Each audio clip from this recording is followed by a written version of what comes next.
Alors Natalia, présentez-vous en français s'il vous plaît. D'accord. Je m'appelle Natalia, je suis ukrainienne et j'habite à Kiev. Et j'apprends le français. Oui, j'apprends le français 2 fois par semaine. Et Depuis 3 ans. oui, depuis 3 ans, c'est ça. Et j'adore français langue et j'adore français, la culture de France. Et j'adore parler très bien, mais maintenant c'est pas possible pour moi. Qu'est-ce que vous aimez dans la culture française? J'adore, c'est la politesse. La politesse? Oui, c'est la politesse. Ouais. Parce que je voyage en France et j'adore ça. Ah oui. Et est-ce que vous aimez la cuisine française aussi? Oui, bien Oui. sûr, le fromage. Le fromage? Le fromage et tout. Et vous disiez qu'il n'y a pas beaucoup de femmes qui parlent français ici en Ukraine, hein? Ah oui, Ouais. oui, c'est ça. Et mon ami qui habite en France et qui est marié avec l'homme de français, et dis-moi, c'est très important parce que la femme ukrainienne ne parle pas français, juste que parle l'anglais. Juste l'anglais, hein? Allez. Ouais. Ah, vous avez une amie ukrainienne qui est en France? Oui, j'ai mon ami qui habite en France, l'Allemagne, la Norvège, l'Amérique. Ah ouais? Oui, C'est toutes des amies qui ont marié avec un Oui. homme étranger? oui, Ah ouais. Ouais, il y a beaucoup d'Ukrainiennes qui partent à Oui. l'étranger, hein. oui, pourquoi pas. Mm. Donc vous, c'est vraiment la France qui vous plaît aussi, et le Canada, vous savez, on parle français Oui, aussi au bien Canada. sûr. Ouais. Oui, je sais bien sûr. Mhm. Ben, merci beaucoup Avec plaisir. pour cette présentation en français. Je m'appelle Natalia, j'ai 43 ans récemment. J'habite à Kiev en ce moment. Depuis les derniers 26 ans, j'habite à Kiev. Parlez un peu plus fort, s'il vous plaît. Merci.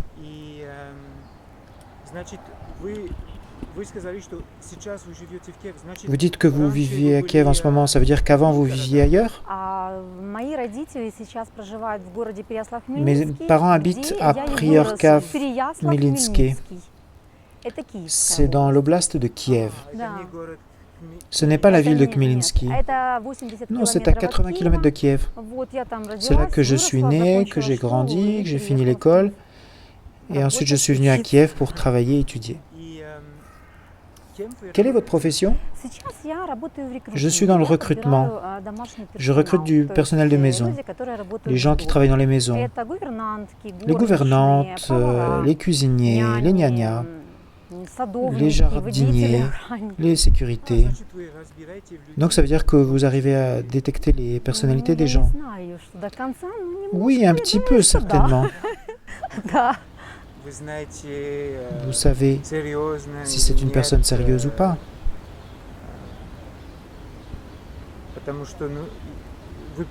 Vous faites des conseils, par exemple, pour les entreprises?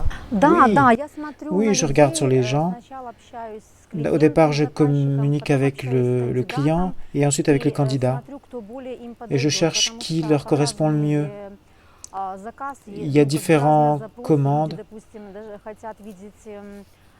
Parfois, les gens veulent voir pas seulement un professionnel, mais quelqu'un avec un caractère fort ou plutôt soumis. Il faut clarifier ces aspects-là. Et pour vous, c'est quel genre de personne que vous cherchez dans une relation de couple? Ça veut dire que pour moi, je pense que en premier, il doit y avoir une sympathie réciproque et ensuite dans le process, ça va être compréhensible. De manière directe, je veux que la personne soit plus avec un caractère fort, plus fort que le mien, plus fort caractère que moi. Mais en principe, je suis assez flexible. Mais bien sûr, je préfère une personnalité forte. Oui, une personnalité forte. Qui a son opinion, qui a son point de vue pour que le dialogue soit intéressant entre les partenaires. Avez-vous des enfants? Non. Non, je n'ai pas d'enfants. Je n'ai jamais eu d'enfants. Et si l'homme a des enfants, pour vous, est-ce qu'il y a une différence? Non, pas de différence. Comment avez-vous trouvé notre agence? Par Internet. Ça veut dire qu'à ce moment de votre vie, vous êtes vraiment à la recherche d'une relation sérieuse. Oui. Oui, à cette étape de ma vie, je suis déjà prête à m'engager. Vous savez, une femme veut toujours être avec un homme en couple, c'est normal. Mais cette fois-ci, en ce moment, je veux que ce soit une décision concrète. Et ça fait déjà un moment que je suis arrivé à cette conclusion. Et on dit que les femmes de plus de 40 ans en Ukraine, c'est difficile pour elles de trouver un mari. Est-ce que c'est vrai ou pas? Vous savez, je vais vous dire mon point de vue. Je ne connais pas les statistiques. Après 40 ans, c'est plus difficile. Parce que, vous savez, les gens ont déjà leur personnalité, ils ont déjà leur principe de vie, et ils sont déjà moins flexibles. Et pour eux, c'est difficile de trouver un partenaire. Pour savoir s'il y a moins d'hommes que de femmes en Ukraine, ça, je ne sais absolument pas. Je ne me suis pas intéressée à ça. Je ne sais pas. Avez-vous essayé les sites de rencontres? Oui, j'ai essayé. Je suis déjà inscrite dans une autre agence matrimoniale, vous savez. Mais simplement, il n'y a pas de résultat dans cette agence. Et c'est pour ça que je me suis inscrite chez vous. Il y a eu des rencontres, mais pas de résultat. Les hommes ne me convenaient pas. Et ça fait déjà longtemps qu'il n'y a pas de rencontres, alors il n'y a pas de communication, rien. Ça ne vous fait pas peur d'aller vivre dans un autre pays? Non, parce que vous n'avez pas d'enfants?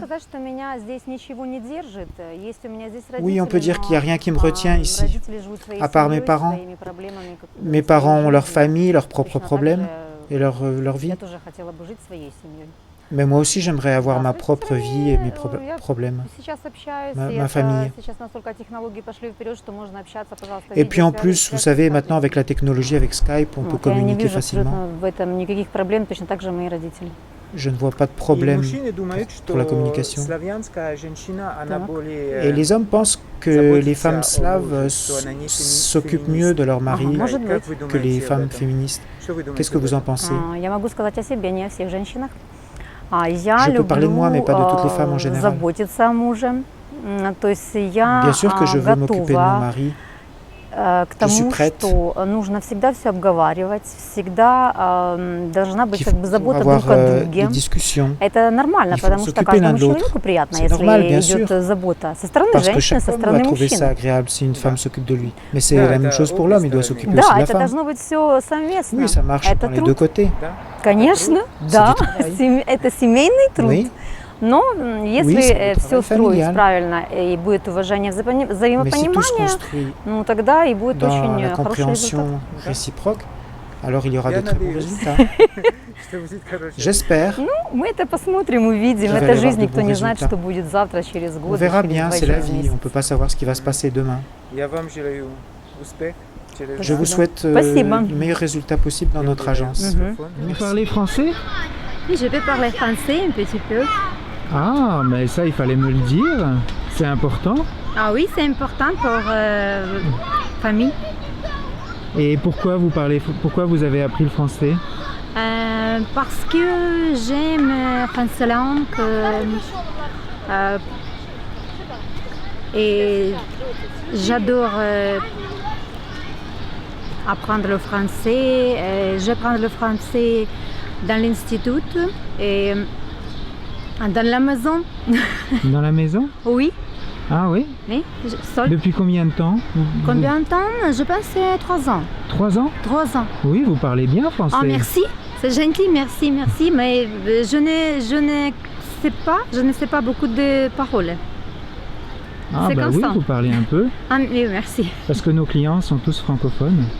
Oui. Donc c'est très important de dire ça. Et vous êtes déjà allé en France? Oui. Oui? Oui, oui. À Paris ou À Paris et d'autres, la ville. Parce que j'aime voyager. Ah, Et il y a 12 ans, je travaille dans la travel agency. Dans la agency de voyager. l'agence de voyage. Oui. Pardon Ah oui? pour mon français, oui. Ici à Kiev? Ici à Kiev. Ah, pour organiser des voyages en France. Oui, oui, oui. Pour en France et d'autres pays, Turquie et d'autres. Eh ben, ok. Ben, merci beaucoup.